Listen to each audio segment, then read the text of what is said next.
Big boss के घर बीते दिन घर के अंदर लवकेश कटारिया से अनजाने में एक गलती हुई थी और उसने घर के अंदर साई केतन राव को मां की गाली दे दी थी। जी हाँ दोस्तों, हुआ कुछ यूं था कि घर के अंदर टास्क चल रहा था।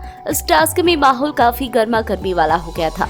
साई केतन और लवकेश कटारिया के बीच में तू मैं हो गई थी और इस झगड़े के दौरान पहले साई केतन राव ने लवकेश को गाली दी, जो कि एक नॉर्मल गाली थी, लेकिन यहाँ पर लवकेश ने इसके जवाब में साई केतन राव को मां की गाली दे डाली, जिसकी वजह से घर के अंदर जो है वो हाथापाई की नौबत आ गई थी। साई केतन राव काफी भड़क गए थे अपनी मां की गाली सुनकर और लवकेश कटारिया को मारना चाह रहे थे, लेकिन घर वालों ने जो है वो बीच बचाव करके लवकेश को उस समय तो बचा लिया था।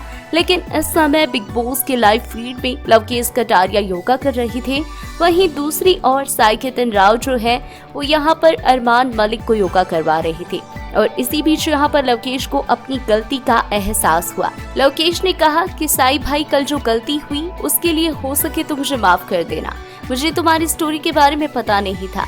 दोस्तों, साई केतन जो है वो अपनी मम्मी से बहुत प्यार करते हैं और उनके मम्मी पापा सेपरेट हैं, जिसकी वजह से साई जो है वो अपनी मम्मी से काफी जुड़े हुए हैं, यानी कि वो अपनी माँ का बहुत लाडला बेटा है और इसी वजह से अपनी माँ को काफी ज्यादा खास मानता है। इस वजह से जब भी कोई माँ की गाली उसे देता है तो वो काफी ज्यादा ट्रिगर हो जाता है और इसी वजह से कल यहाँ पर इतना ज्यादा इंसिडेंट हुआ और इसी वजह से जो है यहाँ पर लवकेश कटारिया को अपनी गलती का एहसास हुआ।